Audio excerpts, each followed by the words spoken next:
حضرات ہمارے مہمان خصوصی حجت الاسلام والمسلمین امیر حسن صاحب نے نہایت مختصر وقت میں اظہار خیال کیا. ابھی چونکہ اذان مغرب میں تھوڑا وقت ہے، لہٰذا میں ایسی شخصیت کو آواز دوں گا جس نے پوری زندگی اپنی زندگی صحافت کی نذر کی، کبھی انقلاب میں رہے، کبھی اردو ٹائمز میں رہے، اور جن کا قلم کبھی خاموش نہیں رہا. میری مراد ہے براعظم جناب ندیم صدیقی صاحب کو آ کے اظہار خیال کریں اور کتب خانے اور کتابوں کی اہمیت پر. بسم اللہ الرحمن الرحیم. حضرات،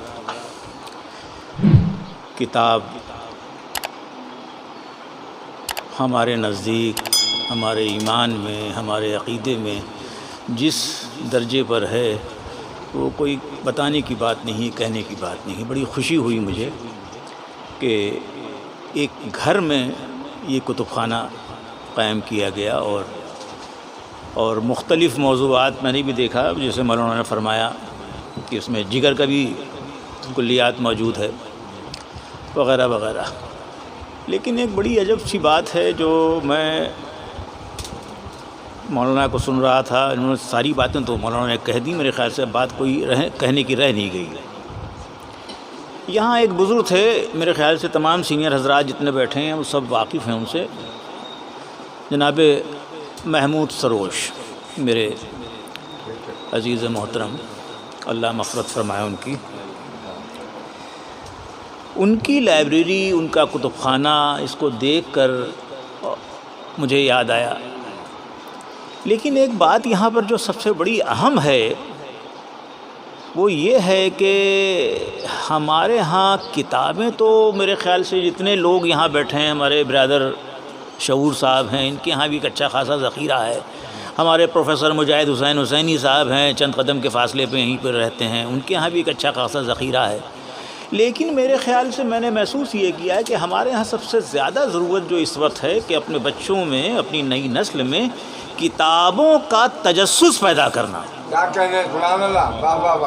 میں ایک چھوٹی سی بات بتا رہا ہوں کہ میں نے ابھی حضرت محمود سروش کا ذکر کیا، تو محمود سروش اس زمانے میں، یعنی کہ ہم شاید تھے بھی کہ نہیں تھے، ماہم میں رہتے تھے بتاتے ہیں، اور سنڈس روڈ پہ کوئی ایک بزرگ تھے اس زمانے میں، تو ان محمود سروش کو کسی کتاب کی ضرورت تھی. کہیں سے اطلاع ملی کہ صاحب ان کے پاس ہے لیکن وہ کتاب کسی کو دیتے نہیں ہیں. انہوں نے کہا ٹھیک ہے، نہیں دیتے ہیں کوئی بات نہیں، میں ان کی زیارت کروں گا، ان کی کتابوں کو دیکھوں گا جا کے. خیر وہ گئے، مختصر یہ کہ گئے، اور جانے کے بعد انہوں نے کچھ کتابوں کو دیکھا ویکھا اور ایک آدھ کتاب کی کچھ تھوڑی سی تعریف کی، تو اس نے محسوس کیا کہ یہ کتاب دوست آدمی ہے، کتاب کا واقعی طالب ہے. اس کے بعد محمود سروش نے ان سے اپنی عرض کی کہ صاحب دیکھیے یہ کتاب رکھی، میں بڑے زمانے سے تلاش کر رہا ہوں، آپ کے پاس ہے، کیا خوش نصیب آدمی ہے، مطلب جیسے محبت سے کہنا چاہیے سلیقے سے انہوں نے کہا. اور اس کے بعد انہوں نے اپنی عرض، تو انہوں نے کہا کہ صاحب ایک شرط ہے، میں دے سکتا ہوں. وہ سنڈس روڈ پہ رہتے تھے، تصور کیجیے، کہاں ماہی میں محمود سروش، کتنا فاصلہ ہے آپ سب تمام حضرات جانتے ہیں. اس شرط پہ دیا کہ تم مجھ سے شام کو لے جاؤ گے، دوسرے دن صبح لا کے دو گے، اور پھر لے جاؤ اگر تمہیں ضرورت ہے تو معلوم ہوا کہ 10 کتاب ضخیم تھی، 10-15 دن تک وہ یہ معمول تھا ان کا کہ وہ کتاب لے کے آتے تھے، اس کو دیتے تھے، پھر وہ کتاب دیتا تھا. تو یہ تجسس جو ہے ہمارے ہاں کتاب کے تعلق سے، یہ عجب مطلب ہے. اب دیکھیے ہم سب مسلمان ہیں یہاں بیٹھے ہوئے ہیں، ہمارے یہاں جو کتاب کی جو اہمیت ہے، جو ہمارے ہاں تاکید کی گئی ہے، وہ ہم کیا بتائیں آپ سے، کوئی دہرانے کی ضرورت نہیں. ایک صاحب یہاں غیروں میں تھے، ان کو ہارٹ اٹیک ہوا، ایمبولینس بلائی گھر والوں نے، ٹھیک ٹھاک تھے، مطلب ایسا لگا کہ ان کو تکلیف ہے، ہارٹ اٹیک ہو رہا ہے یا کچھ ایسا کچھ آثار نظر آیا. جلدی سے ان کی بیٹی نے کیا نام اس کا ایمبولینس بلائی کہ اسپتال لے جایا جائے. فوراً اتارا گیا صاحب ان کو نیچے کسی طرح سے، ایمبولینس اس سے اسٹریچر سے یا جس طرح سے بھی. اس کے بعد وہ نیچے پہنچنے کے بعد اپنی بیٹی سے کہتے ہیں ایک منٹ ٹھہرو، ایک چیز رہ گئی. تو ان کا کیا رہ گیا؟ کہ وہ فلاں کتاب میں پڑھ رہا تھا، وہ لے آؤ ذرا سا. تو انہوں نے کہا بھائی اسپتال جا رہے ہیں آپ، کتاب کیا کر لیں؟ نہیں، اس بیچ میں کیا نام اس کا میں پتہ نہیں کیا چیز مجھ سے رہ جائے. اسی طرح سے ایک بہت مشہور بزرگ ہیں ہمارے ہاں، مولانا بیٹھے ہوئے تشریف رکھتے ہیں، یہ حضرات زیادہ بہتر جانتے ہیں کہ عرب کا واقعہ ہے کہ ایک عالم تھے، وہ بالکل بستر کیا نام اس کا بستر مرگ پہ تھے. اس شہر کے کیا نام اس کا دیگر علماء ان کی عیادت کو پہنچے، تو جیسے ان کے کمرے میں داخل ہوئے تو انہوں نے دیکھتے ہی اٹھنے کی کوشش کی، تو انہوں نے کہا بھئی عرب لیٹے رہیے لیٹے رہیے. نہیں نہیں نہیں صاحب، اچھا ہوا آپ لوگ آ گئے، میں بہت کئی دنوں سے پریشان ہوں، ایک فلاں لفظ ہے اس پہ میں اس میں الجھا ہوا ہوں کہ وہ یوں ہے کہ یوں ہے. تو لوگوں نے کہا بھئی اب آپ کا یہ وقت ہے. کہنا ارے بھائی میں مرتے مرتے بھی اپنا جیل کم کر کے مرنا چاہتا ہوں.